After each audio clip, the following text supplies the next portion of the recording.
Well, you wouldn't treat your own animal the way they've treated us. It's how Karl feels as he battles to get his home fixed. Every time he turns on the tap, waste comes up the drain. He hasn't been able to shower in months, and the worst of it, he's been told to live with it. It's pretty difficult. I've just trying to get a clean and decent place to live in for the last of my years. Karl Perez says Housing New South Wales has taken away his dignity. How do you shower?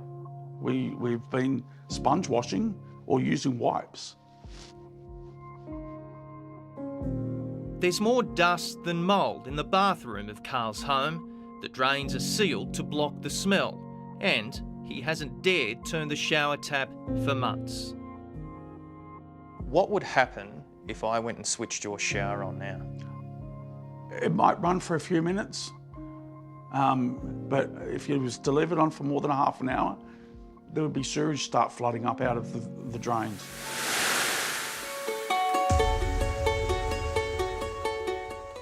If you flush the toilet, it'll fill up and just keep continuing until it starts flooding out with sewage, and it floods through the whole hallway, through the front of the house, into the front bedroom.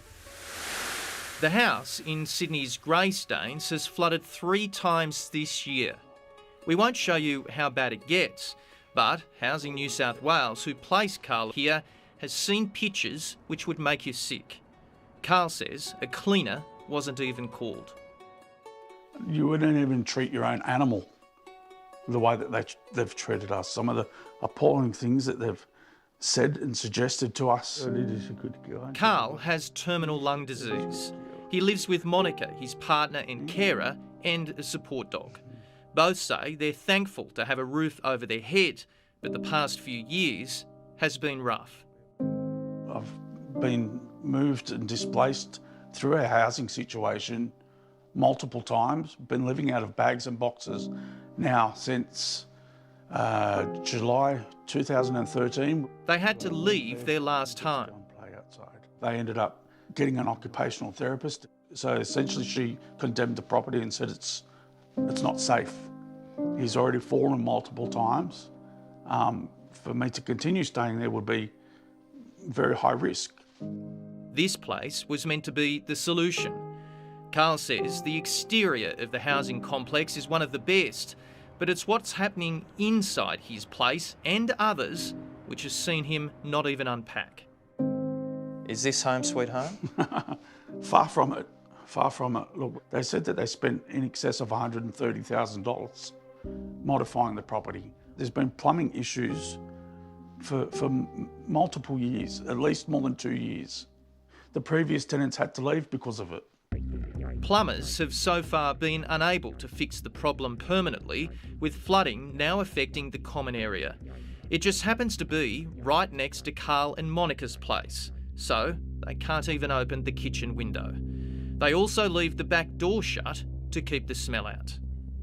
Not only is it disgusting, it's unacceptable, really. Well, you try telling housing that. They don't listen to us. They don't even pretend to care, honestly.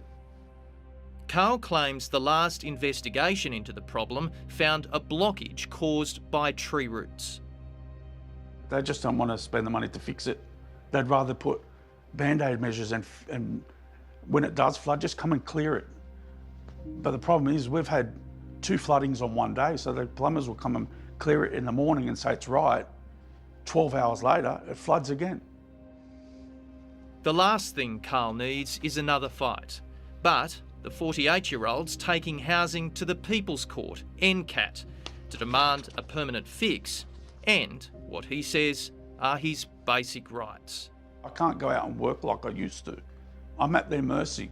Wherever they tell me to live, I have to live. So I'm stuck here until they decide to either fix it or find us somewhere that's appropriate, somewhere that we can shower, somewhere that's clean and that we can shower. We're not asking for a mansion with a huge backyard and a swimming pool. Would you be satisfied if your family was treated like this?